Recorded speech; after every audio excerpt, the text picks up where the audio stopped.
Assalamualaikum warahmatullahi wabarakatuh. Baik teman-teman, di sini kami dari kelompok 2 mata kuliah Perbandingan Pendidikan.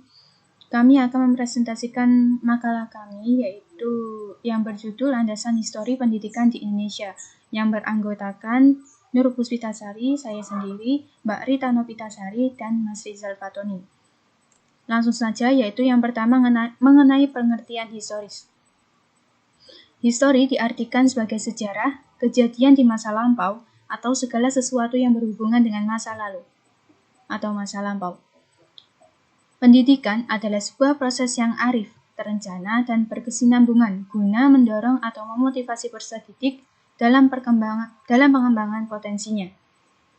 Landasan historis pendidikan adalah sejarah yang menjelaskan dasar-dasar pendidikan di masa lalu yang menjadi acuan terhadap pengembangan pendidikan di masa kini.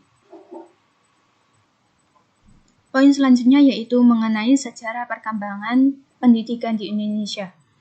Ada beberapa perkembangan zaman, perkembangan pendidikan di Indonesia, yaitu yang pertama yaitu zaman purba atau adanya kepercayaan animisme dan dinamisme. Yang kedua yaitu zaman pengaruh Hindu dan Buddha. Hinduisme dan Buddhisme merupakan dua agama yang berbeda. Namun di Indonesia, keduanya memiliki kecenderungan sinkretisme, yaitu keyakinan yang mempersatukan figur Siwa dengan Buddha sebagai satu sumber yang maha tinggi. Yang ketiga yaitu zaman pengaruh Islam atau tradisional.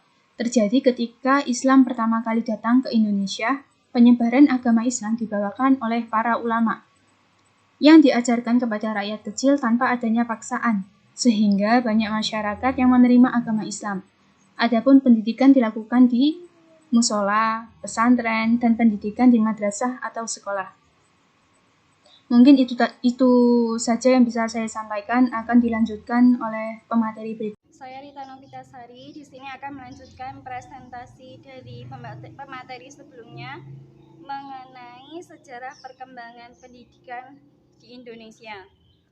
Terakhir dibahas mengenai zaman pengaruh Islam.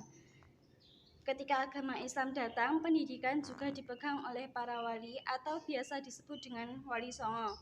Wali songo merupakan orang-orang pilihan Allah yang memiliki pengetahuan ahli agama dan merupakan salah satu pelopor dalam memajukan kehidupan rakyat.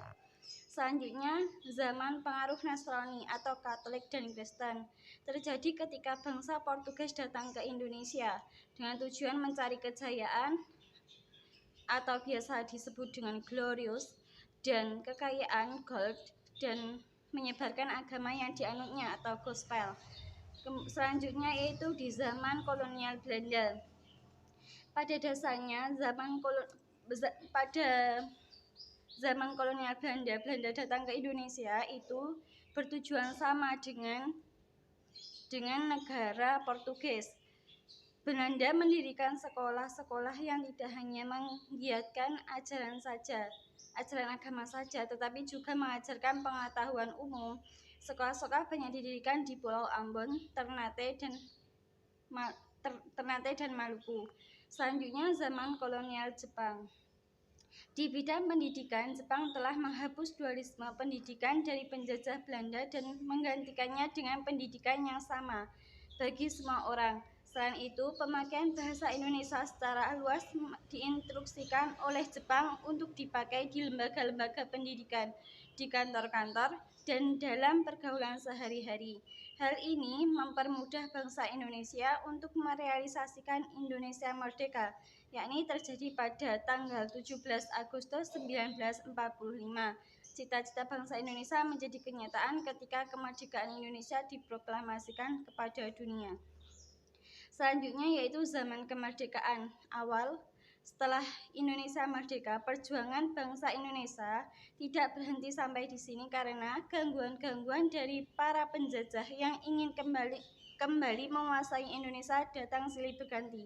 Sehingga bidang pendidikan pada saat itu bukanlah prioritas utama karena konsentrasi bangsa Indonesia adalah bagaimana mempertahankan kemerdekaan yang sudah diraih dengan memperjuangkan amat berat.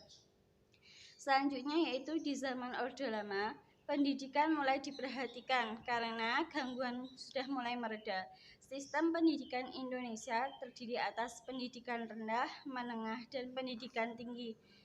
Kemudian zaman Orde Baru, pendidikan pada Orde Baru mulai diperhatikan lebih khusus nih ya. Pendidikan agama Islam ditetapkan sebagai mata pelajaran wajib mulai dari tingkat dasar hingga perguruan tinggi. Sistem pendidikannya adalah sentralisasi dan dengan berpusat pada pemerintah pusat. Selanjutnya zaman reformasi. Dalam bidang pendidikan ada perubahan-perubahan dengan munculnya undang-undang pendidikan yang baru dan mengubah sistem pendidikan sentralisasi menjadi desentralisasi. Di samping itu, kesejahteraan bangsa pendidikan perlahan-lahan meningkat. Hal ini memicu meningkatkan kualitas profesional mereka. Instrumen-instrumen untuk mewujudkan desentralisasi pendidikan juga diupayakan, misalkan KBK, Life Skill, TMK, dan KTSP.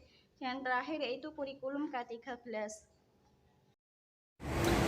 Assalamualaikum warahmatullahi wabarakatuh. Saya Rizal Fatoni dengan NIM 2011-90243, kelompok 2, mata kuliah dan perbandingan pendidikan di Indonesia. Melanjutkan dari materi sebelumnya, yaitu implikasi sejarah terhadap pendidikan nasional di Indonesia. Jadi, implikasi sejarah bagi pendidikan di Indonesia berguna untuk memberikan pencerahan yang mana dijadikan sebagai sumber pengetahuan serta pertimbangan untuk menjadi lebih baik dari yang sebelumnya, atau bisa dijadikan sebagai tolak ukur perkembangan yang dicapai oleh sekolah tersebut.